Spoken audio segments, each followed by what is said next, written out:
Hello दोस्तों, मेरा नाम है भूपेंद्र और आप देख रहे हैं लक्ष्य इंस्टीट्यूट। हमने लास्ट क्लास में बात करी थी change of state of matter, मतलब हम मैटर के एक स्टेट से दूसरे स्टेट में कैसे जा सकते हैं by changing temperature and by changing pressure. इसके बारे में बात करी। फिर हमने लेटेंट हीट ऑफ फ्यूजन की बात करी, मेल्टिंग पॉइंट की बात करी, लेटेंट हीट ऑफ वेपोराइजेशन की बात करी, बॉइलिंग पॉइंट की बात करी। आज की इस वीडियो में हम कवर करने वाले हैं इवेपोरेशन। मींस इवेपोरेशन क्या होता है, इवेपोरेशन किन किन चीज़ों के ऊपर डिपेंड करता है एंड इवेपोरेशन कूलिंग कैसे करता है, इसके बारे में जानेंगे। चलिए स्टार्ट करते हैं। हेडिंग डाल दी हमने evaporation.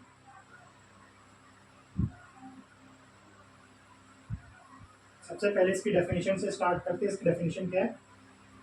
The phenomena in which liquid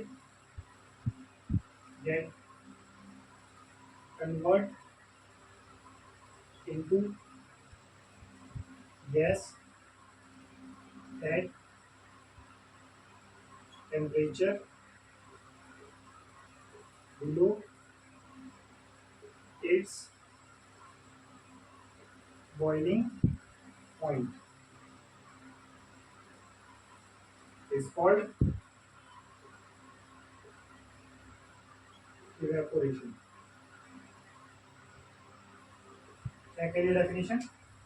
the phenomena in विच, वो फिनोमिना जिसमें लिक्विड हमारा गैस में कन्वर्ट हो रहा है, लिक्विड हमारा गैस में कन्वर्ट हो रहा है at temperature below it's boiling point, और जो टेम्परेचर है वो उसके बॉइलिंग पॉइंट से क्या है, कम है, तो उसी फिनोमिना को हम इवेपोरेशन कहते हैं।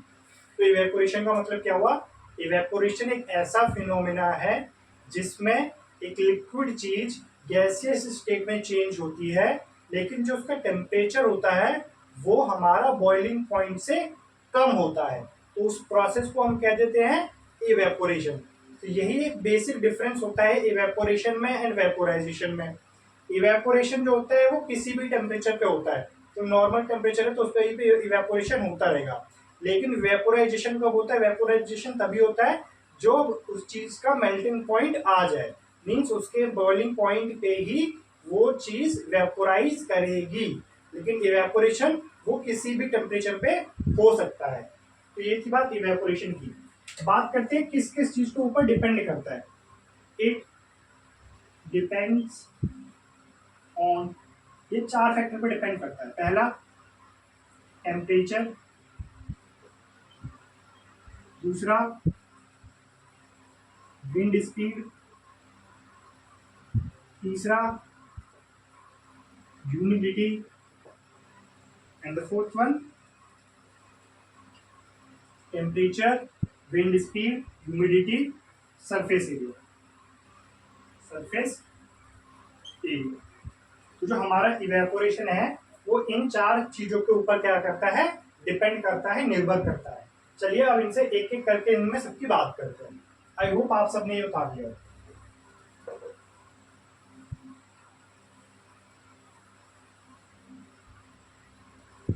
बात कर लेते हैं टेम्परेचर से।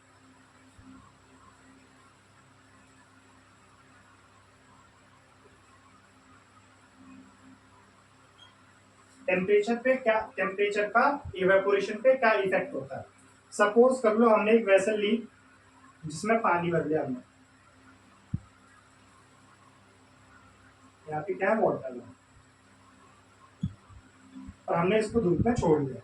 तो क्या है, इसके जो अपर मोस्ट लेयर होगी, अपर मोस्ट लेयर के जो पार्टिकल्स होंगे किसके, वाटर के मॉलिक्यूल जो होंगे, वो क्या करेंगे, वो अपने एनवायरनमेंट से या सराउंडिंग से, अपनी सराउंडिंग से ये पार्टिकल्स क्या करेंगे, टेक एनर्जी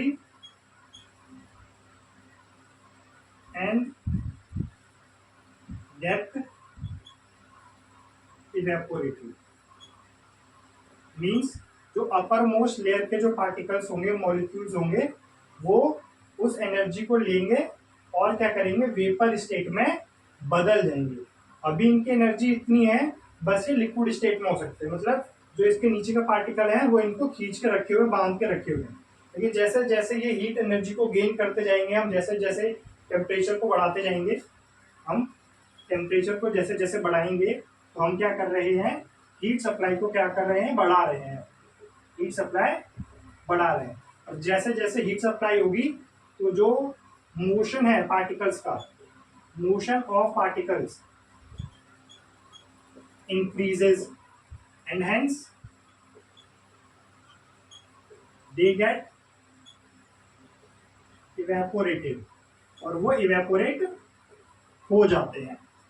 तो ये था टेम्परेचर के बारे में कि जैसे जैसे हम टेम्परेचर बढ़ाते हैं वैसे वैसे इवेपोरेशन क्या होता है, बढ़ता रहता है। तो हमें मेन बात जो यहाँ पे याद रखनी है वो हमें ये याद रखनी है कि जैसे जैसे हम टेम्परेचर को बढ़ाएंगे वैसे वैसे हीट सप्लाई बढ़ेगी, हीट सप्लाई बढ़ेगी तो मोशन ऑफ पार्टिकल बढ़ेगा, और मोशन ऑफ पार्टिकल बढ़ेगा तो हेंस दे गेट इवेपोरेटेड।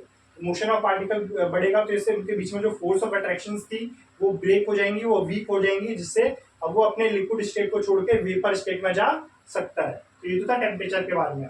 तो जैसे जैसे टेम्परेचर इंक्रीज करता है हम कहते हैं इवेपोरेशन इंक्रीज हो रहा है। तो जैसे जैसे टेम्परेचर इंक्रीज होता है इवेपोरेशन भी इंक्रीज होता है, इवेपोरेशन ऑल्सो इंक्रीजेस। ये हमारा जो आपको याद रखना है इसमें। आई होप आप सबने उतार दिया हो। अब हम बात करते हैं दूसरे फैक्टर की जिसका नाम है सरफेस एरिया।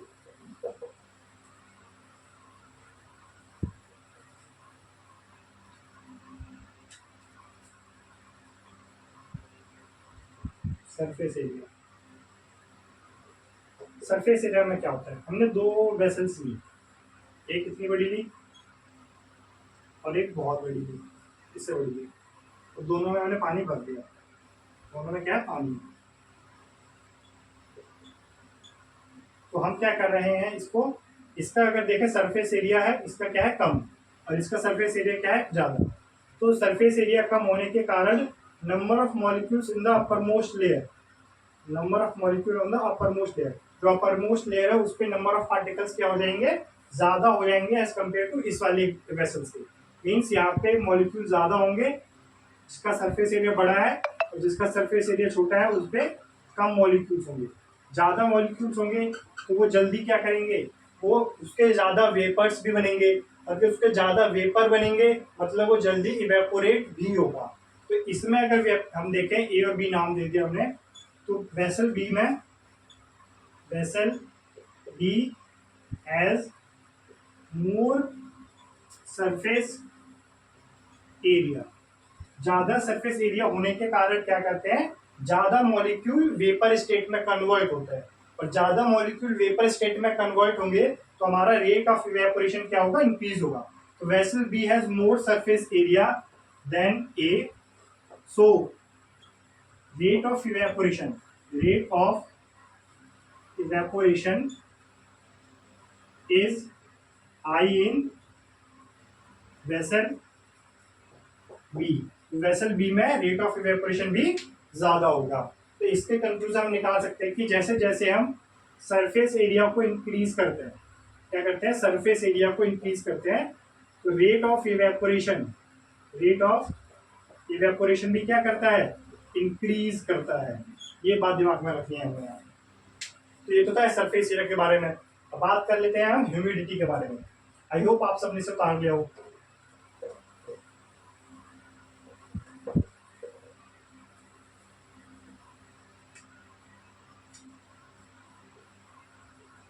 ह्यूमिडिटी, तो ह्यूमिडिटी को कैसे समझे, ह्यूमिडिटी का मतलब होता है द अमाउंट ऑफ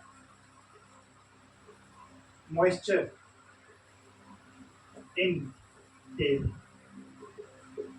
हवा में कितना मॉइस्चर है वो बताता है ह्यूमिडिटी। तो ह्यूमिडिटी बताती है कि हवा में कितना मॉइस्चर है। सपोज करो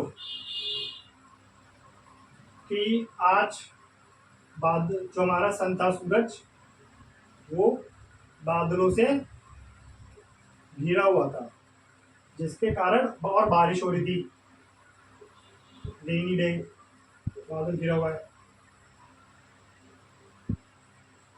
तो रेनी डे में क्या होता है, जो एयर है उस एयर में वाटर भी क्या हो जाता है, ऐड ऑन हो जाता है। ऐड मतलब हो जाता है उस एयर में अब वाटर ड्रॉपलेट्स भी होती हैं, और ये दोनों मिलकर बनाते हैं ह्यूमिडिटी। ह्यूमिडिटी या फिर जिसको हम कहते हैं मॉइस्ट एयर, ये मॉइस्ट एयर बनाते हैं। मीन्स वो हवा जिसमें क्या हो, वाटर ड्रॉपलेट्स हो। अगर पहले से ही एयर में वाटर ड्रॉपलेट्स हैं तो क्या इवेपोरेशन इंक्रीज करेगा या डिक्रीज करेगा? तो उसके बारे में बात करते हैं हम कि इवेपोरेशन किस पे डिपेंड करता था। तो हमने टेम्परेचर की बात कर ली, सरफेस एरिया की बात कर ली, हम बात कर रहे हैं ह्यूमिडिटी की। तो ह्यूमिडिटी में क्या है, एयर में मॉइस्चर है, मतलब एयर में पहले से ही वाटर ड्रॉपलेट्स और वाटर वेपर्स प्रेजेंट है। तो अगर हम किसी चीज को हीट करके इसको इवेपोरेट कराना चाहें, मीन्स इवेपोरेशन हो, तो इवेपोरेशन का जो रेट होगा वो कम होगा। वो कम इसीलिए होगा क्योंकि एयर में पहले से ही मॉइस्चर है, तो और ज्यादा पार्टिकल्स अब एयर में नहीं जाएंगे। तो इससे क्या हो जाता है हमारा, एज ह्यूमिडिटी इंक्रीज करती है, ह्यूमिडिटी इंक्रीजेस, इवेपोरेशन डिक्रीज कर जाता है हमारा, इवेपोरेशन डिक्रीजेस। तो यहाँ पे हमें ये चीज याद रखनी है। एंड इसका ऑल्टरनेटिव वाइस वर्सा भी होता है, if humidity decreases evaporation increases, तो इवेपोरेशन बढ़ जाता है।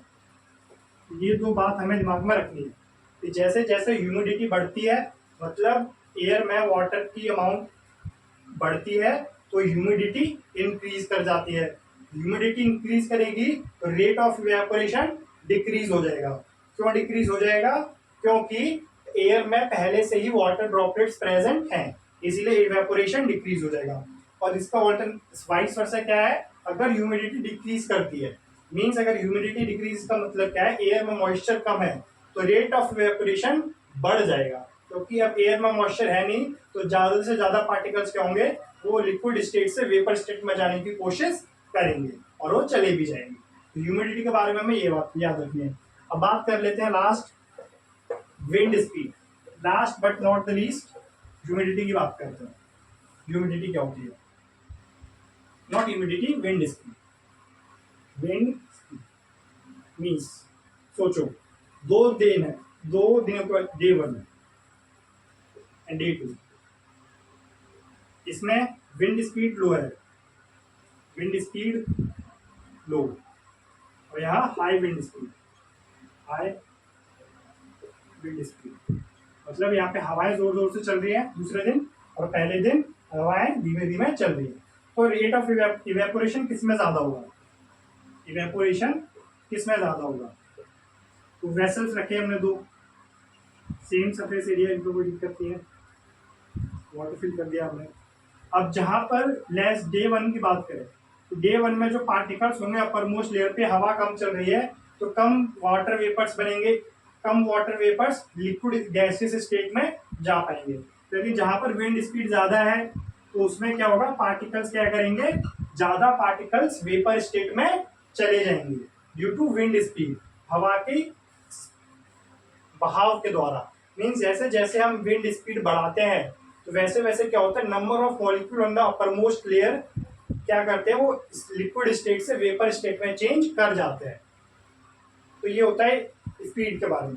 तो हम इसके बारे में लिख सकते हैं कि जो जैसे जैसे हम स्पीड इंक्रीज करते हैं, रेट ऑफ इवेपोरेशन भी हमारा इंक्रीज करता है, rate of evaporation also increases.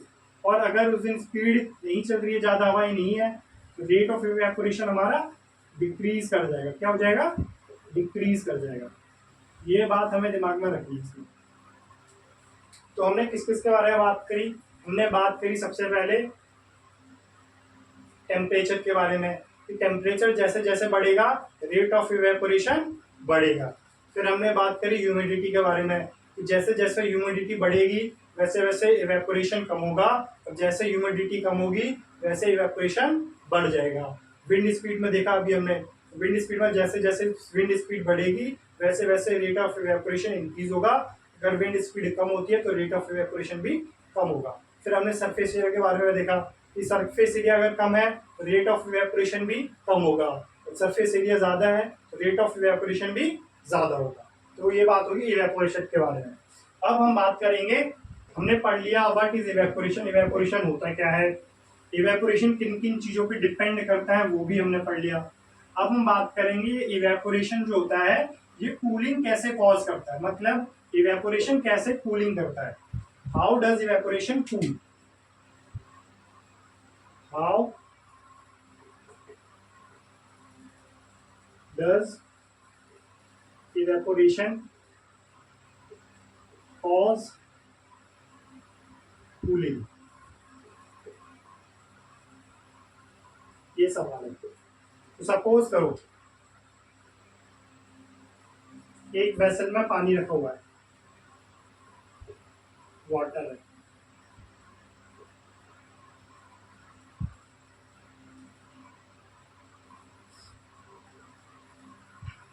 और ये इसकी अपर मोस्ट लेयर है। अपर मोस्ट लेयर पे कुछ वाटर के मॉलिक्यूल्स मैंने रिप्रेजेंट किए डॉट डॉट से। तो ये वाटर के मॉलिक्यूल करते क्या है, दे टेक अप एनर्जी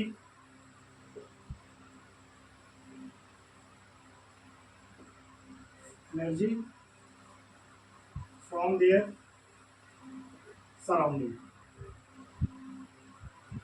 वो क्या करते हैं, अपनी सराउंडिंग से एनर्जी को एब्जॉर्ब कर लेते हैं।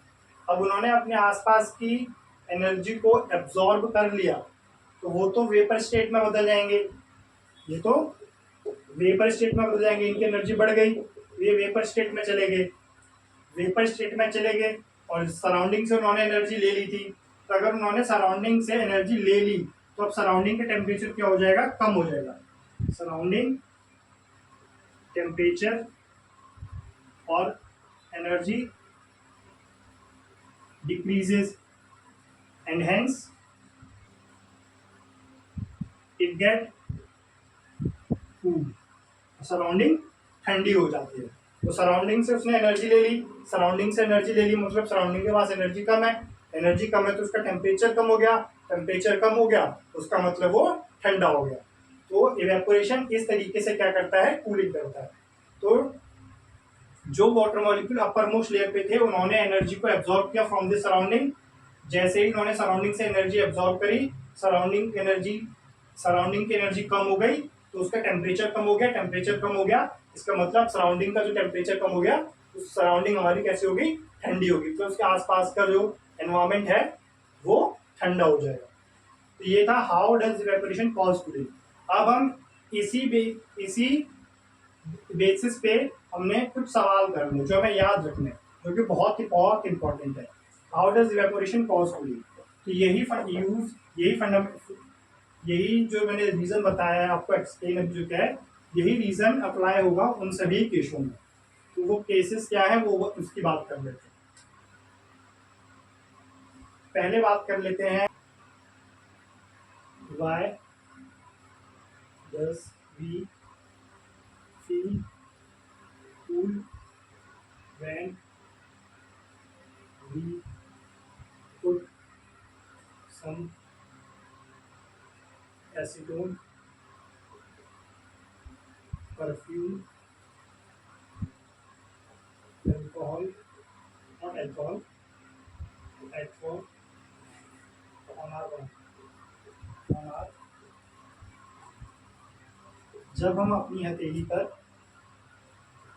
एसीटोन, परफ्यूम और पेट्रोल रखते हैं तो हमारा पाम जो होता है उसे ठंडक महसूस होती है। तो ऐसा क्यों होता है, तो ऐसा इसीलिए होता है बिकॉज these things absorb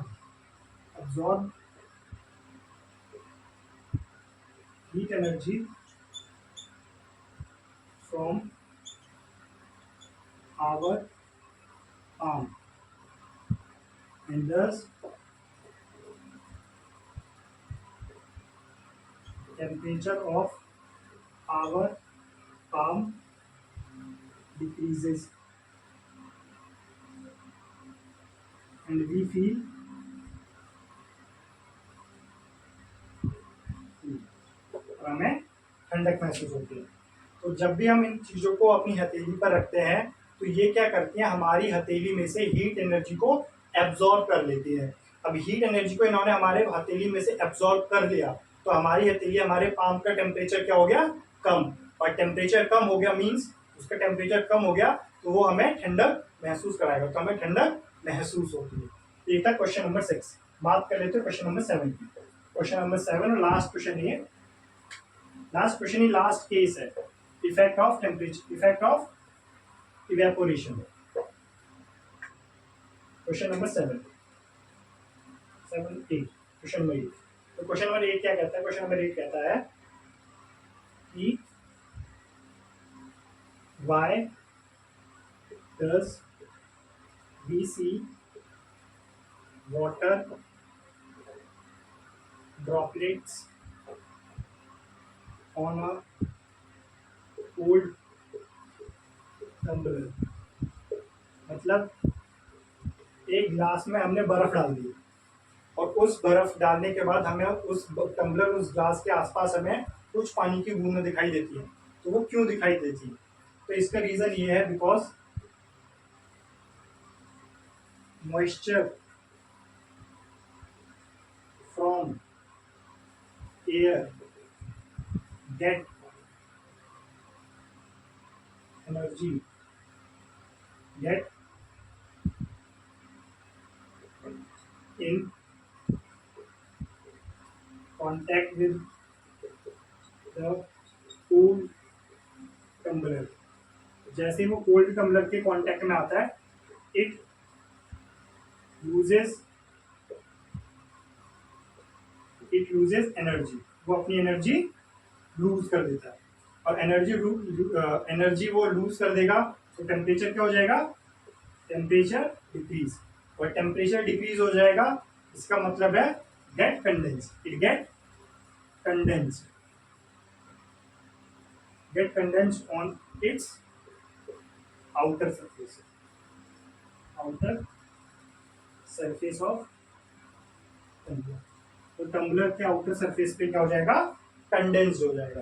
तो जब भी हम किसी ठंडे ग्लास में बर्फ डाल के छोड़ दें और हम उसको 2-3 मिनट के बाद देखते हैं तो हमें उसके चारों तरफ कुछ पानी की बूंदें दिखाई देती है। तो वो क्यों दिखाई देती हैं, तो वो इसीलिए दिखाई देती हैं क्योंकि जब हमने उसके अंदर कोल्ड आइस क्यूब्स डाले तो उस टम्बलर का जो टेम्परेचर था वो कम हो गया। अब जैसे ही हवा में जो मॉइस्चर प्रेजेंट है, हवा में जो वाटर वेपर्स प्रेजेंट है, वो जैसे ही उस वाटर के ग्लास के कांटेक्ट में आते हैं, ग्लास और वाटर के कांटेक्ट में आते हैं, तो वो अपनी एनर्जी को क्या कर देते हैं, लूज कर देते हैं। अगर वो अपनी एनर्जी को लूज कर रहे हैं मतलब उनका टेम्परेचर कम हो रहा है, टेम्परेचर कम हो रहा है मतलब वो क्या हो जाते हैं, वो उस आउटर सरफेस पे कंडेंस्ड हो जाते हैं। मीन्स कंडेंस्ड हो जाते हैं, वो वाटर वेपर, वाटर और ड्रॉपलेट्स में बदल जाते हैं on the outer surface of that tumbler. तो ये था क्वेश्चन नंबर 8। तो हमने इवेपोरेशन पढ़ा कि इवेपोरेशन क्या होता है, देन हमने पढ़ा कि इवेपोरेशन किन किन चीज़ों पे डिपेंड करता है, फिर हमने पढ़ा कि इवेपोरेशन कैसे कूलिंग करता है। तो हमने उसके 8 केस देखे, 8 के 8 बहुत बहुत इंपॉर्टेंट है, बहुत चांसेस है कि आपके पेपर में पूछे जाए, तो इनको करके जरूर जाना है।